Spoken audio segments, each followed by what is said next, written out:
In this video, we're going to talk about the Salomon Man's Board, the board that used to be for the manliest men in the world. This used to be Bodie Merrill's pro model until he came out with the Ultimate Ride, so you know that it's going to be a little bit beefier, a little more domineering. I don't think it's the stiffest board in Salomon's lineup, but it's a solid one. It is a little more of a higher end board. It does have a cross profile to it with camber and rocker. This is a board that has snap that you can charge with hard. It's kind of a throwback to how boards used to be in the late 90s and early 2000s. This board features Salomon's cross profile, which is traditional camber underfoot and rocker in the tip and the tail. This is basically cam rock. So you're going to have that load and snap of traditional camber underfoot and then rocker in the tip and the tail to make it a little bit easier to engage. You're going to notice that this board takes a little bit more to load up. The Man's Board is definitely past a middle of the road all mountain freestyle flex, but it's not bordering in that realm where it's almost an all mountain free ride board. There's play in the tips and then it stiffens up through the middle with a little bit of torsional flex to allow you to steer underfoot. And overall, this is a super stable board. I mean, you never feel chatter, you never feel it get bucked around. It just wants to charge hard and point it right down the run. This board is very skate-like with how you engage its pop. You don't have to aggressively load it to snap with it. You can just ride along and pop at the very last minute. And there's going to be a ton of rebound in this board.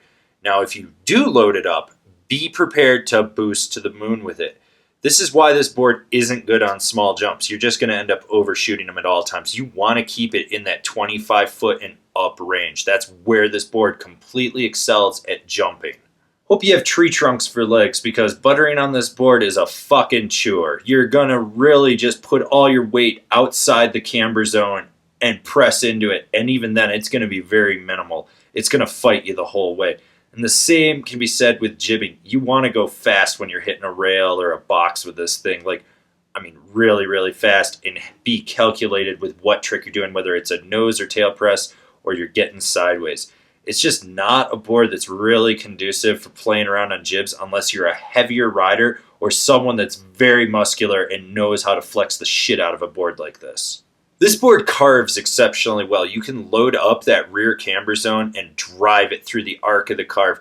This is a board that you can spring in and out of turns with. It'll hold an edge. It never washes out. It's great for those tight, quick setup turns or long, hard, drawn-out carves. If you want a Euro carve with this board, yeah, it's going to take a little more effort, but you're going to be able to manhandle the shit out of this thing. This is a board that's 100% for the aggressive, heavier, muscular rider, someone that manhandles their boards. You know, a man's man. Hence it's the Man's Board. This is a board you got to bring your A game to be able to ride it wherever you want and really drive it and push it to the limit. What other decks are out there for you burly dudes? Let's see. The Capita DOA, or Defenders of Awesome. The Niche Aether. The Rome Mod Camber. You could even throw the Mod Stale in there if you want. The Arbor Sin Nombre. The Libtech Attack Banana, the Jones Ultra Mountain Twin. Remember to comment, share, subscribe, and like this video. That way you can see all the relevant or irrelevant snowboarding content that we're putting out for you guys. So smash that bell down below, that way you're getting a notification. And I'll see you guys in another video. If you've been enjoying all these product reviews and you haven't been buying through our affiliate program, which is down there, why don't you check out our Patreon? This is a great way for you to get involved with us. There's some great rewards on there, and it helps fund us so we can do more product reviews for you guys that enjoy what we're doing.